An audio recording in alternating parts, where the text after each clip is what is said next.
Look, obviously, it's been an incredibly stressful time, but the build has been good, relatively short. But we've got an amazing car parked here in the background, and if you look, the GR Yaris was designed to be a rally car, and things like we didn't have to modify the tunnel as much, the rear towers. There was a whole lot of things to make the build of the GR Yaris easier for a rally car because it was designed as a rally car. And if you have a look at the body styling, it's unbelievable. Thanks to the design team from Toyota Australia, based in Melbourne, and the car just looks amazing. I can't stop looking at it and smiling. Yeah, great. And what has been TGR's involvement? Obviously, with this build, engine comes from Toyota GAZOO Racing in Europe, and we're working with them just as from help, which is just amazing. It's making life much easier for us, and obviously we expect good things from the engine, but like anything and like with the car, it's all going to take a little bit of time, but it's starting here today, and we're incredibly happy to be here. Great. And just talk to me quickly about the involvement of this Toyota Yeah, Australia. obviously Toyota Australia are obviously supplying some financial backing, but more importantly, the design team in Melbourne designed all the bodywork and styling, and it just looks unbelievable. Our previous Yaris looked amazing, but when you park this one beside it, it now looks outdated. So you'd agree that your initial impressions of how it's going, you're pretty impressed? Yeah, look, I think it'll be an amazing car. As I say, it's probably going to take a little bit of time, but it's an amazing basis. It's the correct weight. It's got a low centre of gravity. It's got a fantastic engine, so all the ingredients are there. Just had your first drive in the new GR Yaris AP4. How does it feel from a driver's perspective?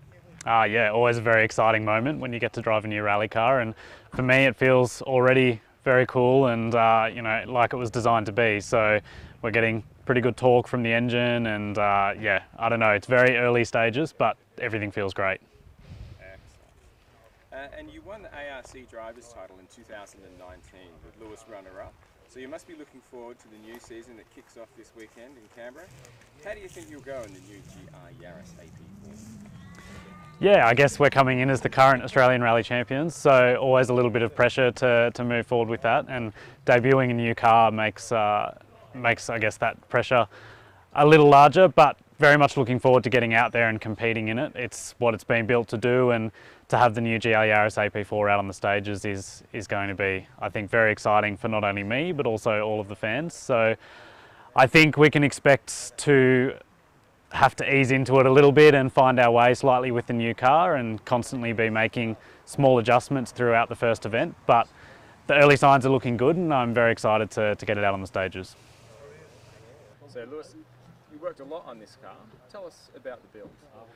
Yeah, look, I've been very involved in the build of the GR Yaris. It's been very exciting. It's been a long 6 months with long hours at the workshop with the Neal Bates Motorsport team, putting in hard work every single day, 7 days of the week.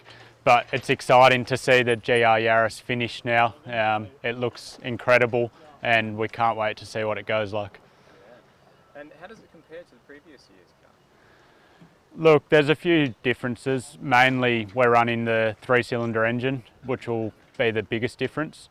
And obviously being a new rally car, there's always development and work to do on that. So, time will tell. We'll know more after today and next weekend, but we're really looking forward to developing the car. We have a few differences with the chassis. We're hoping that the car will be lighter. So, there's lots of little things here and there, but definitely the main difference is the 3-cylinder engine. Okay. And with a lot of development, you tend to find out some advantages. What do you reckon the main advantage of this car is over the previous? Look, the main advantage that we've looked at so far is it looks like we'll be able to get more torque out of the engine, which as a driver will give us more drivability out in the stages, more pull down low. So that's pretty exciting. And yeah, going into next weekend, we're really looking forward to see what else it can do. And not only are you going to be working on the build, you're also going to get behind the wheel. What are your thoughts there? Yeah, it's pretty cool to be working on the build and driving the car. You know, it's quite unique. Not everyone gets to do that, and I think I think it's a great opportunity for myself. You know, I'm excited to drive the car. I'm yet to drive it, so I'm very excited to drive it. Is there any advantage in working on the car and driving it? Look, I think you learn a lot working on the car. So working on it and driving the car, I probably know a bit more about the car than what most drivers would. So for sure there'd be small advantages, but once you jump in the driver's seat, you sort of have to switch all of that off and just focus on driving. So yeah, it's quite a unique situation, but it's very enjoyable. Any extra pressure with Harry being your brother? There's always added pressure, you know, we're always out to beat each other, but the way I look at it is, as long as we keep pushing each other, then we're both improving, hopefully both developing the cars at a faster rate, having two. You know, Harry can try one thing, I can try another thing, and we see which works the best. So, but yeah, for sure there's that added pressure, and then also added pressure of a new car. So yeah, definitely looking forward to 2021.